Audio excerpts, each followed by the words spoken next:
নানা জল্পনা কল্পনার পর অবশেষে অন্তর্বর্তীকালীন সরকারের প্রধান উপদেষ্টা ডক্টর মোহাম্মদ ইউনূসের সঙ্গে বসতে যাচ্ছেন বিএনপির ভারপ্রাপ্ত চেয়ারম্যান তারেক রহমান। শুক্রবার সকালে লন্ডনে এক টেবিলে বসতে পারেন তারা। ওনাকে ফর্মালি দাওয়াত করা হয়েছে মিটিংয়ের জন্য।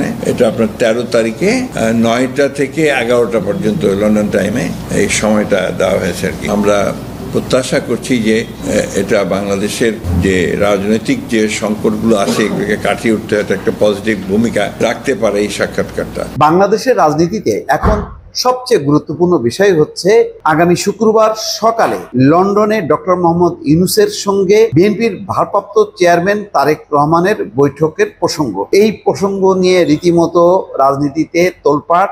কি চমক আসছে লন্ডন থেকে। গত কয়েকদিন ধরে যে গুঞ্জন শোনা যাচ্ছিল ডক্টর মোহাম্মদ ইউনূসের সঙ্গে বিএনপির শীর্ষ নেতা তারেক রহমানের একটি বৈঠক হতে পারে লন্ডনে, সেই গুঞ্জনটি এখন বাস্তবে রূপ নিতে যাচ্ছে। আসসালামু আলাইকুম ওয়া রাহমাতুল্লাহি ওয়া বারাকাতুহু। দেশ ও দেশের বাহিরে দূর দূরান্ত থেকে যে বা যারা এই মুহূর্তে ভিডিওটি দেখছেন, ভিডিওটি প্লে করেছেন, তাদেরকে অনুরোধ করব দয়া করে পুরো ভিডিও সম্পূর্ণ ধৈর্য সহকারে দেখবেন। সম্মানিত বন্ধুগণ, দর্শক শ্রোতা মণ্ডলী, খুবই গুরুত্বপূর্ণ এবং অত্যন্ত ইম্পর্টেন্ট ভিডিও নিয়ে উপস্থিত হয়েছি আপনাদের মাঝে। সম্মানিত বন্ধুগণ, দর্শক শ্রোতা মণ্ডলী, দেশের রাজনীতিতে একটা বিষয় নিয়ে ব্যাপক পরিমাণে আলোচনা হচ্ছে এবং মানুষ অধীর আগ্রহে অপেক্ষা করে বসে আছে যে কি হতে যাচ্ছে।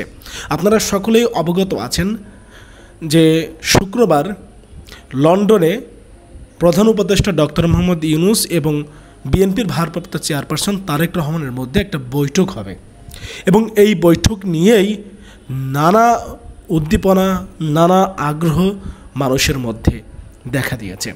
প্রিয় দর্শক শ্রোতা মণ্ডলী, মানুষ বলতেছে তারেক রহমান এবং ডক্টর ইউনূসের এই বৈঠকে প্রাধান্য পাবে দেশের গুরুত্বপূর্ণ কিছু রাজনৈতিক বিষয় পরিবর্তন হতে পারে, রাজনৈতিক প্রেক্ষাপট পরিবর্তন হতে পারে।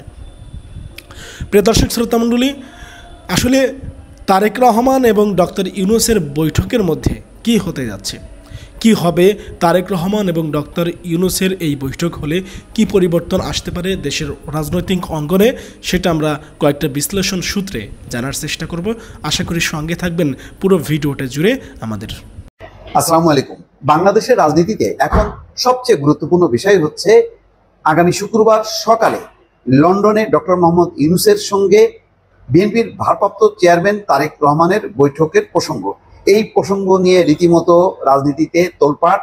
স্বয়ং বিএনপির মহাসচিব মির্জা ফখরুল ইসলাম আলমগীর বলছেন, সাম্প্রতিক রাজনৈতিক প্রেক্ষাপটে ডক্টর ইউনূস তারেক রহমানের সাক্ষাৎ টার্নিং পয়েন্ট হতে পারে। অবশ্যই টার্নিং পয়েন্ট হওয়া উচিত এবং আমার ধারণা যে এখন যে অনিশ্চয়তা এবং টানাপোড়েন সেটা দুই নেতা ঠিক করতে পারেন। এক হচ্ছে ডক্টর মোহাম্মদ ইউনূস, আরেকজন হচ্ছেন তারেক রহমান। যদি এই দুইজনের বৈঠক সফল হয় তাহলে বাংলাদেশের একেবারে ঘোর যে আমানিশা, অন্ধকার, সেটি কেটে যাবে এবং যেই মেঘলা আকাশ একেবারে পরিষ্কার ফকফকা সুন্দর হয়ে যাবে, এটা একেবারে নিশ্চিত করে বলা যায়। কেন বলছি এই কথা? বলছি এই কারণে যে নির্বাচন নিয়ে কিন্তু একটা গুরুতর আপত্তি হচ্ছে এই কারণে যে বিএনপি সহ অধিকাংশ রাজনৈতিক দলগুলো বলেছিল যে ডিসেম্বরের মধ্যেই নির্বাচন, কিন্তু দেখা গেল হুট করে ডক্টর মোহাম্মদ ইউনূস এপ্রিল মাসের নির্বাচনের তারিখ ঘোষণা করে বসলেন। এমন একটা তারিখ যার ঠিক আগে ভাগে রমজান মাস, এমন একটা তারিখ যে মাসটায় একটা দুর্যোগ প্রবণ আবহাওয়া, এমন একটা তারিখ যে সময় বন্যা হতে পারে, যে সময় এসএসসি পরীক্ষা হতে পারে, নানা রকম সময় মিলে আসলে কোনোভাবেই এপ্রিল মাস একেবারে গ্রহণযোগ্য না। হয় বর্ষা বাদলের মধ্যে আরো পিছাইতে হবে মে জুনে, না হলে শীতের মধ্যে কমপক্ষে রমজানের আগে 17 তারিখ, আগামী বছর 17 তারিখ কি 18 তারিখে রমজান মাস শুরু হবে, তার আগে নির্বাচন হওয়াটাই সবচেয়ে যুক্তিসঙ্গত। যেটা ডাক্তার শফিকুর রহমান কিন্তু আগে বলেছিলেন যে রমজানের আগে নির্বাচন হলে হওয়া ভালো বা হওয়া উচিত, কিন্তু চট করে তিনি সেখান থেকে শিফট করে চলে গেলেন এপ্রিল মাসে। এটা খুবই তাজ্জব ব্যাপার। কি কারণে? কি জুলাই ঘোষণাপত্র, সংস্কার, বিচার, অথচ সবগুলি কিন্তু চলমান। এটা এমন না যে জুলাই ঘোষণাপত্র ঘোষণা করা হলো আর সাথে সাথে সেটা বাস্তবায়ন করবে কে? বাস্তবায়ন করবে নির্বাচিত সরকার। আরো অনেকগুলো গুরুত্বপূর্ণ বিষয় আছে যেগুলি সবাই বোঝে, বন্দর করিডোর সহ বড় বড় বিনিয়োগ চুক্তি, বাণিজ্য চুক্তি, এগুলি নির্বাচিত সরকার ছাড়া কোনো পক্ষ এগিয়ে আসে না। তো বাংলাদেশে ডক্টর মোহাম্মদ ইউনূসের অবশ্যই জনপ্রিয়তা আছে, অবশ্যই তার প্রতি মানুষের শ্রদ্ধা, সম্মান, ভালোবাসা আছে। সেই ভালোবাসা থেকে কেউ তাকে বলছে 5 বছর থাকবেন, 10 বছর থাকবেন, কিন্তু একটা রাজনৈতিক কাঠামোর উপরে যদি কোনো ব্যক্তি না থাকে আসলে তার পক্ষে সফল হওয়া সম্ভব না। ফলে একটা ব্যক্তির ব্যক্তিগত গ্রহণযোগ্যতা এক ধরনের, আর পুরো কাঠামোটাকে নিয়ন্ত্রণ করা সেটা হচ্ছে একদম রাজনৈতিক শক্তি বা ব্যক্তি লাগে, আর সেটা হচ্ছে একটা নির্বাচিত দল বা নির্বাচিত সংসদ, নির্বাচিত সরকার, তারা ছাড়া পারে না। বাস্তবে তাই দেখা যাচ্ছে যে ডক্টর মোহাম্মদ ইউনূসের অনেক গুণ থাকার পরেও আমরা আইন শৃঙ্খলা নিয়ে সন্তুষ্ট হতে পারছি না, দ্রব্যমূল্য নিয়ে, বিনিয়োগ, অন্য নানান পরিস্থিতি নিয়ে কিন্তু আমাদের অবস্থা টলমল। কোনো কোনো ক্ষেত্রে ইতিবাচক, যেমন রেমিটেন্সের ক্ষেত্রে, রপ্তানি সূচকে, কিন্তু একসঙ্গে যদি সবগুলো সূচক এগুতে না থাকে, জনজীবনের নিরাপত্তা যদি না থাকে, তাহলে শেষ পর্যন্ত দিনের শেষে কিন্তু ব্যর্থতার স্বরূপ ফলা পূর্ণ হয়। এই প্রেক্ষাপটে আমি মনে করি যে আগামী শুক্রবার সকালে লন্ডনের একটি অভিজাত হোটেলে 2 নেতার মধ্যে যদি বৈঠক হয় এবং সেটা যদি ফলপ্রসূ হয়, মন খুলে যদি ডক্টর মোহাম্মদ ইউনূস যদি কথা বলেন তাহলে ভালো হয়। এটা যেন মাহমুদুর রহমান মান্নার সেই কথার মতো না হয় যে তিনি কোনো প্রশ্নের জবাব দেন না, হেসে আমাদেরকে বিদায় করে দেন, এরকম যাতে না হয়। মন খুলে কথা বলতে হবে ডক্টর মোহাম্মদ ইউনূসকে, মন খুলে কথা বলতে হবে বিএনপির ভারপ্রাপ্ত চেয়ারম্যান তারেক রহমানকে, তাহলেই কিন্তু একটা সমাধানের সূত্র বেরোবে। এবং তার দিকে কিন্তু আশা রেখেই মির্জা ফখরুল বলছেন যে সাম্প্রতিককালে রাজনৈতিক যে প্রেক্ষাপট, যে অবস্থান, সেক্ষেত্রে এটা একটা বড় ইভেন্ট, এটা একটা টার্নিং পয়েন্ট হতে পারে। যদি সব কিছু সঠিকভাবে চলে তাহলে নিঃসন্দেহে এটা টার্নিং পয়েন্ট হতে পারে। তিনি বলেন প্রধান উপদেষ্টা আমাদের ভারপ্রাপ্ত চেয়ারম্যানকে আমন্ত্রণ জানিয়েছেন, তিনি যে হোটেলে উঠেছেন সেখানেই বৈঠক হবে। তো ভালো, এটাও একটা ভালো দিক যে ডক্টর মোহাম্মদ ইউনূস স্ব-উদ্যোগে, আসলে তো তিনি দেশের নেতা, তিনি কোনো পক্ষের নেতা হবেন না। তিনি, কেউ যাতে বলতে না পারে যে তিনি বিএনপির প্রতিনিধি, কেউ যাতে বলতে না পারে তিনি জামাতের প্রতিনিধি, কেউ যাতে বলতে না পারে তিনি এনসিপির প্রতিনিধি। তিনি নিজে যতই ছাত্রদের প্রতিনিধি মনে করুক না কেন, আসলে তিনি পুরো জাতিকে প্রতিনিধিত্ব করতেছেন। তাহলে তার কাছে সে দল মতের ঊর্ধ্বে আমাদের একজন নেতা আমরা বহুদিন থেকে খুঁজতেছিলাম, ডক্টর ইউনূসের জন্য একটা সুবর্ণ সুযোগ, সেই জায়গাটা তিনি কিন্তু পূরণ করতে পারেন।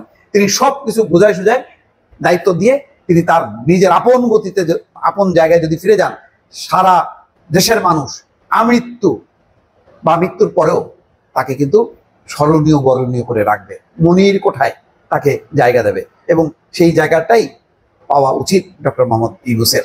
কি চমক আসছে লন্ডন থেকে, এই প্রশ্ন এখন অনেকের মনে। তার কারণটি হচ্ছে গত কয়েকদিন ধরে যে গুঞ্জন শোনা যাচ্ছিল ডক্টর মোহাম্মদ ইউনূসের সঙ্গে বিএনপির শীর্ষ নেতা তারেক রহমানের একটি বৈঠক হতে পারে লন্ডনে, সেই গুঞ্জনটি এখন বাস্তবে রূপ নিতে যাচ্ছে। মোটামুটি অনেকখানি নিশ্চিত যে তারেক রহমানের সঙ্গে ডক্টর মোহাম্মদ ইউনূসের বৈঠক হচ্ছে আগামী 13 জুন শুক্রবার সকালের দিকে লন্ডনে। এবং সোমবার রাতে বিএনপির স্থায়ী কমিটির যে সভাটি ছিল, সর্বোচ্চ নীতি নির্ধারণী পর্যায়ের যে বৈঠক, সেই বৈঠকে তারেক রহমান ভার্চুয়ালি যুক্ত হয়ে নিজেই এই বৈঠকের কথা জানিয়েছেন ডক্টর মোহাম্মদ ইউনূস, এবং তার মধ্যকার যে বৈঠক অনুষ্ঠিত হতে যাচ্ছে। এবং তিনি এও জানিয়েছেন যে প্রধান উপদেষ্টার প্রেস উইং বা তার দপ্তরের মাধ্যমে তার সঙ্গে যে যোগাযোগ করা হয়েছিল বৈঠকের জন্য, তারেক রহমানের সঙ্গে যোগাযোগ করা হয়েছিল এবং তাদের মাধ্যমে সব দিনক্ষণ নির্ধারিত হয়েছে। নিঃসন্দেহে এই বৈঠকের উপরে নির্ভর করছে দেশের শুধু আগামীর রাজনৈতিক ভবিষ্যৎ নয়, সামগ্রিক ভবিষ্যৎই এই বৈঠকের উপর নির্ভর করছে। বিএনপি তার দূরদর্শিতার পরিচয় কতটুকু দিতে পারবে, ডক্টর মোহাম্মদ ইউনূস কতটা বিএনপিকে বা তারেক রহমানকে হিপনোটাইজ করে নিজের টাইম ফ্রেমের মধ্যেই বা নিজের যেই লক্ষ্য, সেই লক্ষ্য বাস্তবায়নের জন্য বিএনপিকে বাগে আনতে পারবে, সেগুলি এখন দেখার বিষয়। কে কাকে কতটুকু ঘায়েল করতে পারেন নিজের অবস্থান থেকে।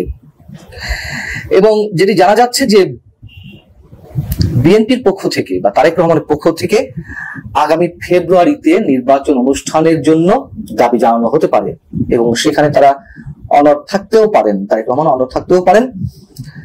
তবে এসব সম্পর্কে প্রধান উপদেষ্টার কার্যালয় থেকে এখনো পর্যন্ত কিছু জানানো হয়নি। প্রশ্ন হচ্ছে তাহলে কি বিএনপি পিছু হচ্ছে? গত 10 মাস ধরে আমরা যে বিএনপির কখনো কখনো তর্জন গর্জন, কখনো শীতল বাক্য, কখনো ডক্টর মোহাম্মদ ইউনূসের উপরে অতিমাত্রায় আস্থাশীল হওয়া, তাকে সম্মানের জায়গায় রেখে সবকিছু এগিয়ে নিয়ে যাওয়া বিএনপির যে বক্তব্যগুলো, সেই জায়গা থেকে আসলেই এই যে বৈঠকটি অনুষ্ঠিত হতে যাচ্ছে সেটিকে আমরা যদি ফেব্রুয়ারি মেনেও নেওয়া হয়, সেটিকে আমরা বিএনপির জন্য পিছু হটা বলবো কিনা। আমি মনে করি যে ডিসেম্বর এবং ফেব্রুয়ারির মধ্যে খুব বেশি পার্থক্য নেই, এবং যে উদ্দেশ্যে ডিসেম্বরের মধ্যে নির্বাচনের দাবি নানান কারণে বিভিন্ন পর্যায়ে এবং আবহাওয়ার দিক থেকে ডিসেম্বরকে বেছে নেওয়া হচ্ছে, সেই জায়গা থেকে ফেব্রুয়ারি একেবারে খারাপ সময় নয়। কিন্তু যদি আমরা এমন প্রশ্ন করি, তারেক রহমানের প্রস্তাবটি ডক্টর ইউনূস মেনে নিলেন, তারপরেও কি তার উপর আস্থা রাখা যায়? এটি আমি বিএনপির যে বক্তব্য, সেই বক্তব্যের সূত্র ধরে বলছি। তার কারণ বিএনপির পক্ষ থেকে এরই মধ্যে একাধিকবার বলা হয়েছে এই সরকারের অধীনে কোন নির্বাচন অবাধ, সুষ্ঠু, নিরপেক্ষ হবে কিনা সেটি বিবেচনা করে দেখার বিষয়। অর্থাৎ সরকারের নিরপেক্ষতা শুধু বিএনপির পক্ষ থেকে নয়, বিভিন্ন মহল থেকেই এরই মধ্যে প্রশ্নবিদ্ধ হয়েছে। ধরে নিলাম যে তারেক রহমান যদি ফেব্রুয়ারির প্রস্তাব দেন জাতীয় নির্বাচন অনুষ্ঠানের জন্য, ডক্টর ইউনূস মেনে নিলেন, কিন্তু কোনো শর্ত দিবেন কিনা। এই জন্য ওই শর্তের কথা বলছি। বর্তমান সরকারের অন্যতম মূল উদ্দেশ্য এই মুহূর্তে, এবং এই সরকার যাদের মাধ্যমে পরিচালিত হচ্ছে, ডক্টর ইউনূসের ভাষায় তার নিয়োগকর্তা যারা জুলাইয়ের বা আগস্টের আন্দোলনকারী বা জাতীয় নাগরিক কমিটি এনসিপির যে নেতারা, তাদের যে মূল লক্ষ্য জুলাই সনদ ঘোষণা করা। যদি জুলাই প্রোক্লেমেশন ঘোষণার টার্গেট তাদের থাকে, সেক্ষেত্রে বিএনপি কে ডক্টর মোহাম্মদ ইউনূস এমন কোন শর্তে বেঁধে দিতে পারেন কিনা যে তোমাদেরকে এটি মেনে নিতে হবে। তার কারণ এই বিষয়টি এতটাই গুরুত্বপূর্ণ যে এটি একবার ঘোষিত হলে রাষ্ট্রের সবকিছু উল্টো পাল্টা হয়ে যাবে। খুব স্বাভাবিক, নতুন সংবিধান গঠনের কথা আসবে। আবার আমরা দেখলাম স্থানীয় সরকার বিষয়ক উপদেষ্টা আসিফ মাহমুদ তিনি একদিন আগেই বললেন যে এখন নির্বাচন বা তারা নির্বাচন কমিশনের প্রতি আহ্বান জানাবে স্থানীয় সরকার নির্বাচন করা যায় কিনা। আমার কথা হচ্ছে বিএনপি ট্রাপে পা দিতে যাচ্ছে কিনা, স্পষ্ট করে বলি। এবং এই জুলাই প্রোক্লেমেশন যদি ঘোষিত হয়, সেক্ষেত্রে নির্বাচন তো দূরের কথা, দেশের অনেক কিছু বদলে যেতে পারে যা আমরা কল্পনা আনতে পারছি না। এটাও তো সত্য কথা যে গত ডিসেম্বরে যখন জুলাই প্রোক্লেমেশন বা তারা যে নতুন ঘোষণা দিতে যাচ্ছিল, সংবিধান রহিত করে নতুন সংবিধান রচনা ইত্যাদি ইত্যাদি, আমরা অনেক কিছু জানি যে সেটি শুধুমাত্র বিএনপির তুমুল আপত্তির কারণে ঠেকেছিল। এখন বিষয় হচ্ছে যে বিএনপি এই পর্যায়ে এসে তার অবস্থানটি সেই জায়গায় রাখতে পারবে কিনা বা রাখার জায়গা আছে কিনা। এখন আমরা এর মধ্যে বেশ কিছু জায়গায় দেখেছি বিএনপি নমনীয়তা, বিএনপি হাত ডাক দিয়েছে, তর্জন গর্জন করেছে, কিন্তু সরকার বুড়ো আঙুল দেখিয়ে গেছে। যদি বলি যে সরকারের নিরপেক্ষতা নিয়ে যে প্রশ্ন বিএনপি পক্ষ থেকে তোলা হয়েছে, তার মূল উদ্দেশ্য বা মূল জায়গাটি হচ্ছে যে দুই ছাত্র উপদেষ্টা রয়েছে আসিফ মাহমুদ সজীব ভুঁইয়া এবং মাহফুজ আলম, তাদের যে পদত্যাগ দাবি করেছিল তাদের কি সরানো হয়েছে? হয়নি। তাদের নিরপেক্ষতা নিয়ে প্রশ্ন অনেক আগে থেকে শুরু হয়েছে, জাতীয় নাগরিক পার্টির সঙ্গে এদের যোগাযোগ রয়েছে। ইভেন আমরা দেখলাম গত কয়েকদিন আগে একটি রেস্টুরেন্টে মুখ থেকে আসিফ মাহমুদ সজীব ভুঁইয়া জাতীয় নাগরিক কমিটির নেতাদের সঙ্গে বৈঠক করছেন। সাম্প্রতিক সময়ের সবচেয়ে তুমুল বিতর্কিত ব্যক্তি জাতীয় নিরাপত্তা উপদেষ্টা ডক্টর খলিলুর রহমান, তার পদত্যাগ দাবি করেছিলেন বিএনপি নেতারা, সেটি মানা হয়েছে? হয়নি। এই যে নির্বাচনের ঘোষণা দেওয়া হলো এপ্রিলে, বিএনপি সহ যে 52টি রাজনৈতিক দল ডিসেম্বরের মধ্যে নির্বাচন দাবি করছে, তাদের কারোর সঙ্গে আলোচনা করা হয়েছে? হয়নি তো। আলোচনা করা হয়েছে জাতীয় নাগরিক পার্টির নেতাদের সঙ্গে, আলোচনা করা হয়েছে আটলান্টিকের ওপাশ থেকে যে ওহিগুলো নাজিল হয় যেসব ব্যক্তির পক্ষ থেকে, তাদের সঙ্গে। তারা এই জাতীয় ভাষণ মানে জাতীয় উদ্দেশ্যে ভাষণ দেওয়ার আগেই তারা ডিসক্লোজ করে দিয়েছিল যে কি বলা হতে যাচ্ছে ভাষণে। আওয়ামী লীগ নিষিদ্ধের বিরোধিতা করেছিল বিএনপি, যে একটি গণতান্ত্রিক রাজনৈতিক দল হিসেবে তারা আর কোন রাজনৈতিক দলকে এভাবে নিষিদ্ধ করতে চায় না। তারা নির্বাচন কমিশন, সরকার কিংবা জনগণের উপরে ছেড়ে দেওয়ার কথা বলেছিল, সবকিছু মিলিয়ে। কিন্তু সরকার যে নির্বাহী আদেশে আওয়ামী লীগের রাজনৈতিক কার্যক্রম নিষিদ্ধ করলো বিএনপি কে বুড়ো আঙুল দেখিয়ে, একের পর এক বিএনপি বুড়ো আঙুল দেখিয়ে যাচ্ছে। এর মধ্যে আর একটা ছোট কথা বা ছোট বিষয় আনতে চাই, মানে এত সব জাতীয় গুরুত্বপূর্ণ আলোচনার মধ্যে বিএনপির বিরুদ্ধে যে চাঁদাবাজির অভিযোগ উঠেছে বিভিন্ন পর্যায়ে নেতাদের বিরুদ্ধে, তারেক রহমান কয়েক হাজার নেতাকর্মীকে বহিষ্কার করেছেন। না পেরে তিনি প্রশাসনের সহায়তা চেয়েছেন, প্রশাসনকে তাদেরকে আটক করার কথা বলেছেন, কিন্তু প্রশাসন বা সরকার তাদেরকে আটক করছে না কেন? কারণটি হচ্ছে যে বিএনপি ইমেজ নষ্ট করা, এটা এখন ওপেন সিক্রেট। বিএনপি যে বিপদে পড়তে যাচ্ছে তার নমুনা বিএনপি বুঝতে মানে কতটা উপলব্ধি করতে পারছে আমরা জানি না। এবং 21শে মে সেনা প্রধানের বক্তব্যের পর, করিডর, বন্দর, নির্বাচন ইস্যুর কথা বলার পরে যখন সরকারের পায়ের তলা থেকে মাটি সরে গেল, আমরা পদত্যাগ নাটক দেখলাম, তখন বিএনপিকে ডেকে মোটামুটি নিজের অবস্থানটা আবার পোক্ত করলেন ডক্টর মোহাম্মদ ইউনূস, বিএনপিকে ব্যবহার করে। এবং এর মধ্যে দিয়ে অনেক ধরনের প্রশ্ন তৈরি হয়েছে বিএনপি সম্পর্কে, যে কেন বিএনপি তার কঠোর অবস্থানটি বজায় রাখতে পারল না, ডিসেম্বরের মধ্যে নির্বাচনের বিষয়টা আদায় করতে পারল না, অথচ তাদেরকে ডক্টর ইউনূস ব্যবহার করলেন। এরকম অনেক বিষয় থেকে এটুকু বলা যায় যে বিএনপিকে সরকার ব্যবহার করছে, ট্রাপে ফেলছে বারবার। অনুধাবন করা না করা এটি একান্তই বিএনপির বিষয়। এবং আরো একটি বিষয় এর সাথে উল্লেখ করতেই হয়, আওয়ামী লীগ সরকারে বা শেখ হাসিনার চাটুকার দালাল সাংবাদিক হিসেবে আমরা যাদেরকে চিহ্নিত করেছি, যে গণতন্ত্রের কবর রচনা করতে বা গণতন্ত্রের কণ্ঠরোধ করতে এই সাংবাদিকরা দালালি করেছেন, এই ধরনের এক শ্রেণীর সাংবাদিক এর মধ্যে ডক্টর ইউনূসের আশপাশে ঘিরে গেছেন, হয় ডক্টর ইউনূস কাছে টেনেছেন, বা তারা ডক্টর ইউনূসের চাটুকারিতা করে নানান ধরনের সুযোগ সুবিধা ভোগ করছেন, নানান ধরনের পদ পদবি এর মধ্যে নিয়ে নিয়েছে, আমরা দেখেছি। তাদের কারো কারো পক্ষ থেকে এখন বিএনপির জয়গান গাওয়া হচ্ছে এনপিকে কনভিন্স করার জন্য।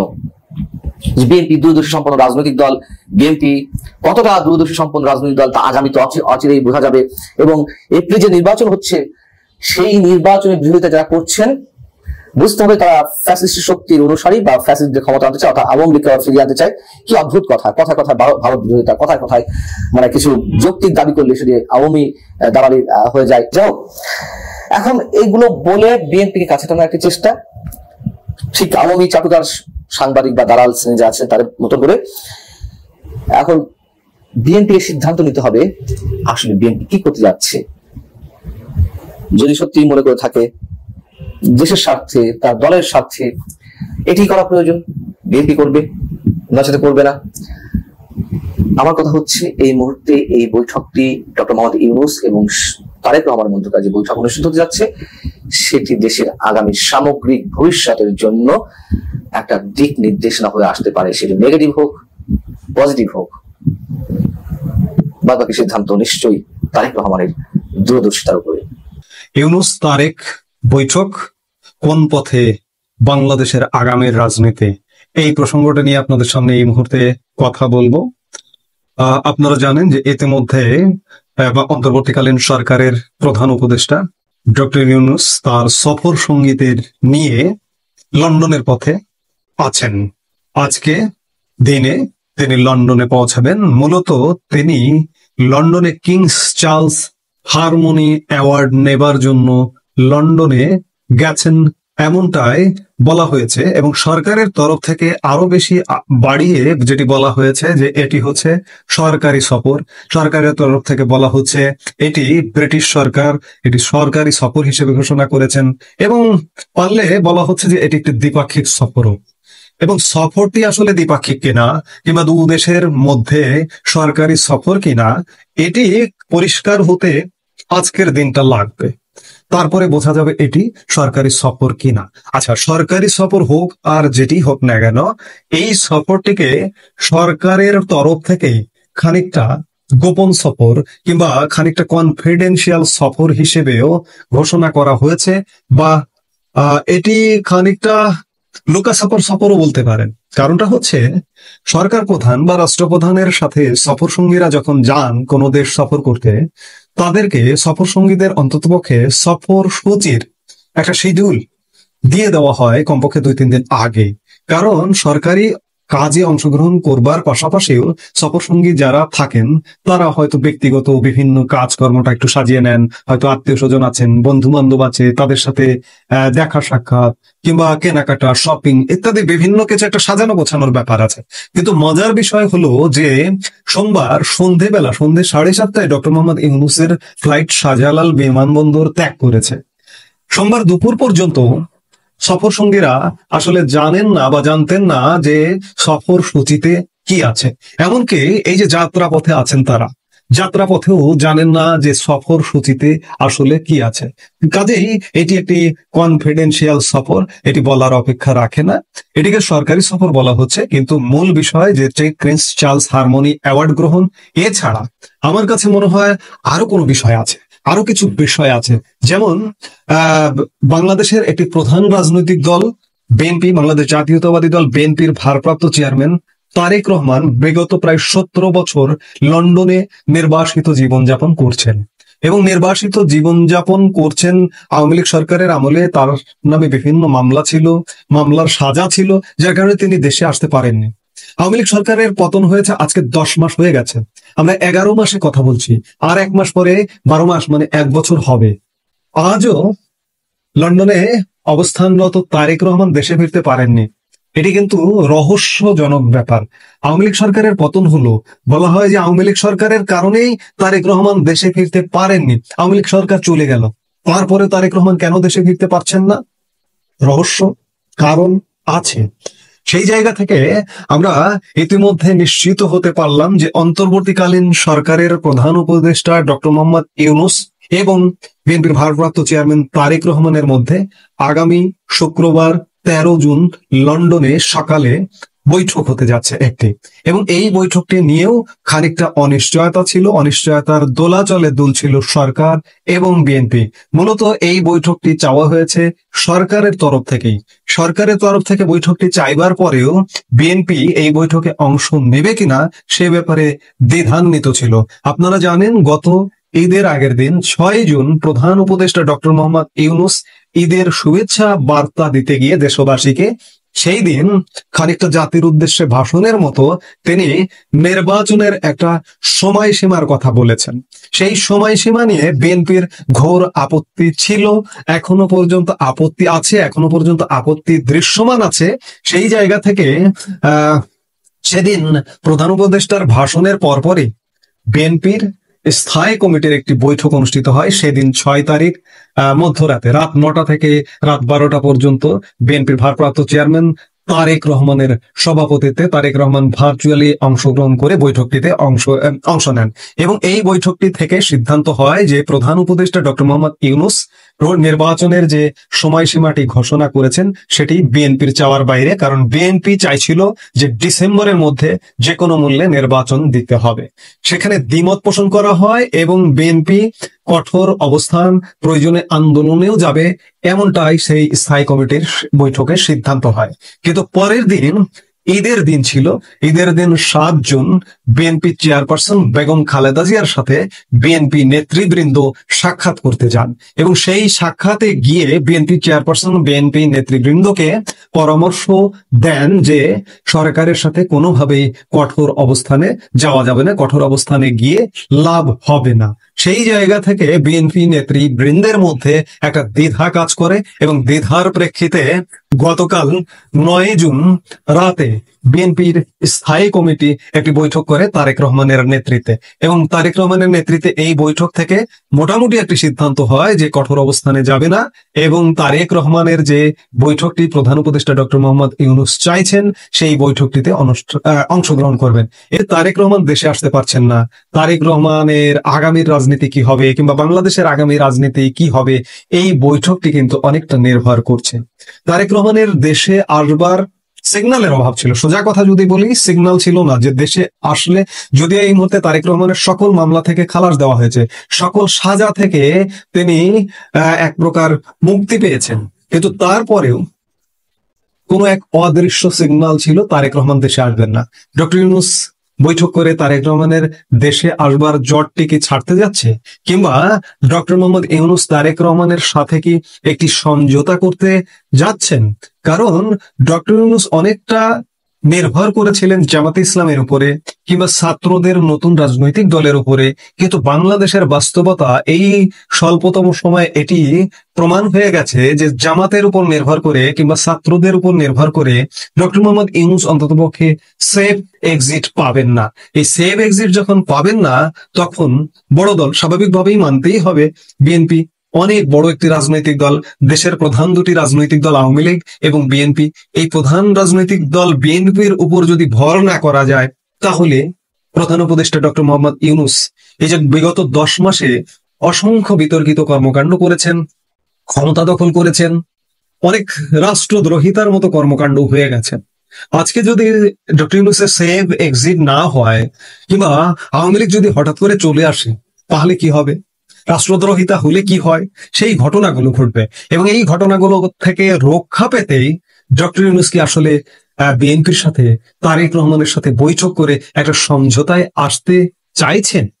যদিও বলা হচ্ছে যে এটি প্রিন্স চার্লস হারমোনি অ্যাওয়ার্ড কিংবা দ্বিপাক্ষিক সফর, তার থেকেও গুরুত্বপূর্ণ মনে হচ্ছে যে যেহেতু একটা সফরের সুযোগ পাওয়া গেছে, ডক্টর ইউনূসের ভাবনাটা এমন হতে পারে যেহেতু সফরের সুযোগ পাওয়া গেছে, তারেক রহমানকে দেশে আসার ব্যাপারেও নানা পক্ষের একটা নেগেটিভ সিগন্যাল আছে, যে বাধা আছে, তাহলে ইউকেতে গিয়ে তারেক রহমানের সাথে বৈঠক করি, বৈঠক করে একটা সমঝোতা করি, তারেক রহমানের দেশে আসবার পথটা উন্মুক্ত করে দেই, এবং আগামীতে যদি বিএনপি ক্ষমতায় যায়, বিএনপির হাত ধরে অন্ততপক্ষে আমি নিরাপদে এই বিগত 10 মাসে আমি যে কর্মকাণ্ডগুলো করেছি, এই কর্মকাণ্ডগুলোর স্থায়িত্ব দিতে হবে। যেমন তিনি তার কর্ম উকুব করে নিয়েছেন, কর ফাঁকের মামলা থেকে নিজেকে নিবৃত্ত করেছেন, গ্রামীণ ব্যাংকের ট্যাক্স হলিডে ফ্যাসিলিটিস নিয়েছেন, গ্রামীণ ব্যাংকের মালিকানা পরিবর্তন করেছেন, নিজের নামে রিক্রুটিং এজেন্সির লাইসেন্স নিয়েছেন, নিজের প্রতিষ্ঠানের নামে নিজের লোকজনকে দিয়ে বিশ্ববিদ্যালয়ের লাইসেন্স নিয়েছেন, ইত্যাদি নানা রকম কর্মকাণ্ড করেছেন 10 মাসে।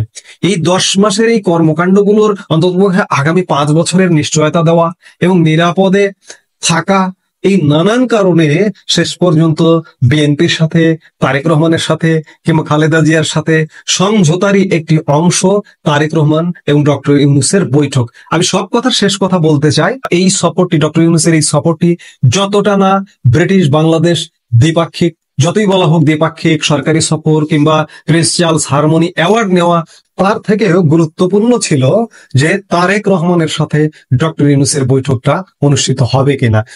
ওনাকে ফর্মালি দাওয়াত করা হয়েছে মিটিং এর জন্য। এটা আপনার 13 তারিখে 9টা থেকে 11টা পর্যন্ত লন্ডন টাইমে এই সময়টা দেওয়া হয়েছে আর কি। তো এটা আমাদের স্ট্যান্ডিং কমিটির পক্ষ থেকে স্বাগত জানানো হয়েছে এবং আমরা প্রত্যাশা করছি যে এটা বাংলাদেশের যে রাজনৈতিক যে সংকটগুলো আছে এগুলোকে কাটিয়ে উঠতে একটা পজিটিভ ভূমিকা রাখতে পারে এই সাক্ষাৎকারটা। একই সঙ্গে আমি ব্যক্তিগতভাবে মনে করি যে সাম্প্রতিককালের রাজনৈতিক যে প্রেক্ষাপট, যে অবস্থান, এটা একটা বড় ইভেন্ট, এটা একটা টার্নিং পয়েন্ট হতে পারে আপনার কি, যদি সবকিছু সঠিকভাবে চলে তাহলে নিঃসন্দেহে এটা একটা টার্নিং পয়েন্ট হতে পারে। কারণ বর্তমান যে সরকারের প্রধান উপদেষ্টা প্রফেসর ডক্টর ইউনূস, তিনি দেখা করবেন আমাদের দলের ভারপ্রাপ্ত চেয়ারম্যান, যিনি দল চালাচ্ছেন দীর্ঘদিন ধরে এবং রাজনীতিতে প্রধান কেন্দ্রবিন্দু হয়ে আছেন বাংলাদেশে, এবং এই আপনার আমাদের ছাত্র জনতার অভ্যুত্থানের মধ্যে একটা প্রধান ভূমিকা পালন করেছেন। তার সঙ্গে আপনার সাক্ষাৎ হওয়াটা এটা একটা বড় ইভেন্ট বলে আমি মনে করি। It's a major political event. সম্মানিত বন্ধুগণ, দর্শক শ্রোতা মণ্ডলী, আপনারা দেখতে পারলেন। ব্যক্তিগত মতামত অবশ্যই কমেন্টে জানিয়ে যাবেন, আপনারা কি বলতে চান, আপনারা কি বলবেন। সুপ্রিয় দর্শক শ্রোতা মণ্ডলী, তারেক রহমান এবং প্রধান উপদেষ্টা ডক্টর মোহাম্মদ ইউনূসের মধ্যে যেই বৈঠক হওয়ার কথা রয়েছে তা নিয়ে নানা উদ্দীপনা, নানা আগ্রহ মানুষ দেখাচ্ছে। দেশের মানুষের মধ্যে নানাবিধ কথোপকথন আমরা শুনতে পাচ্ছিলাম। তবে এই নতুন একটা প্রেক্ষাপট বা নতুন একটা সূচনা তৈরি হবে দেশের রাজনীতির ইতিহাসে প্রধান উপদেষ্টা ডক্টর মোহাম্মদ ইউনূস তারেক রহমানের এই বৈঠকের মধ্য দিয়ে আশা করছে অনেকেই।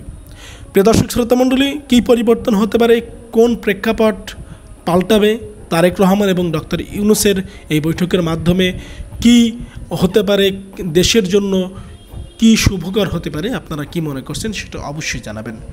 ভালো থাকবেন, সুস্থ থাকবেন। যদি আপনারা আমাদের চ্যানেলে নতুন হয়ে থাকেন তাহলে অবশ্যই আমাদের চ্যানেলটি সাবস্ক্রাইব করে পাশে থাকা বেল বাটনটি ক্লিক করে রাখবেন, যাতে পরবর্তী সমস্ত আপডেট আপনাদের কাছে সকলের আগে পৌঁছে যায়। সুপ্রিয় দর্শক শ্রোতা মণ্ডলী, ভিডিওটা শেষ করব এখানে এ পর্যন্তই। ভিডিওটা শেষ করার আগে বলতে চাই, আবারও আমাদের চ্যানেল সাবস্ক্রাইব না করে থাকলে অবশ্যই সাবস্ক্রাইব করে রাখবেন। আল্লাহ হাফেজ।